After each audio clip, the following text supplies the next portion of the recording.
আপনার যদি IELTS score হয় 5.5 অথবা 6 এবং আপনি ইউরোপে হায়ার স্টাডির জন্য যেতে চান, তাহলে ইউকে হতে পারে আপনার জন্য best possible choice. Who am I to say that? Well, I was exactly on your shoes 6 years ago. আমি আইএলটিএস 5.5 পাই এবং I was very confused as to আমি কোথায় পড়তে যেতে পারি এই 5.5 দিয়ে।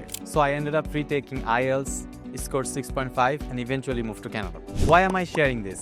Because if I had known that UK accepts 5.5 for admission, আমি ইউকেতে চলে যেতে পারতাম। এতে করে আমার সময় এবং টাকা দুইটাই সেভিত নাই। ভাবছেন কেন ইউকে? কারণ ইউকে এমন একটা দেশ যেখানে আইএলটিএস 5.5 অথবা 6 দিয়ে অনেকগুলো ইউনিভার্সিটি অ্যাডমিশন দেয় এবং ইউকে স্টাডি ভিসা রেশিও এখন অনেক high considering you are submitting the right documents. আপনি যদি আমাদের সাথে কাজ করেন, our UK office will ensure that your application package is up to the mark to get the visa. সবথেকে ইন্টারেস্টিং ব্যাপার হচ্ছে আপনি যদি আমাদের সাথে A to Z প্যাকেজে কাজ করেন, তাহলে আমরা আপনাকে আপ টু £5,000 স্কলারশিপ নিতে হেল্প করব। And if you have a very good profile, আমরা আপনার হয়ে ইউনিভার্সিটির সাথে ফাইট করব to get you that 5K in scholarship. Yes sir, 5K, almost 6 থেকে 7 লাখ বাংলাদেশি টাকা।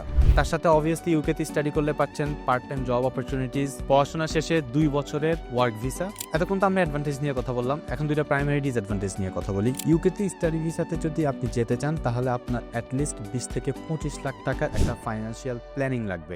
সেকেন্ডলি, আপনার পিআর এর অপরচুনিটিস এবং পাথওয়েজ গুলো সম্পর্কে খুব ভালোভাবে জানতে হবে, বিকজ ইউকেতে পিআর পাওয়া একটু complicated compare to the other English speaking countries. ইউকেতে হায়ার স্টাডিজ এর জন্য যেতে চান, data science, computer science, business অথবা হেলথ সেক্টরে, তাহলে আজকে আমাদের সাথে যোগাযোগ করুন ফ্রি কনসালটেশন সেশনের জন্য, যেখানে আমরা আপনাকে পুরো প্ল্যান বুঝিয়ে দিব কোথা থেকে শুরু করতে হবে এবং কোথায় গিয়ে আপনি শেষ করবেন।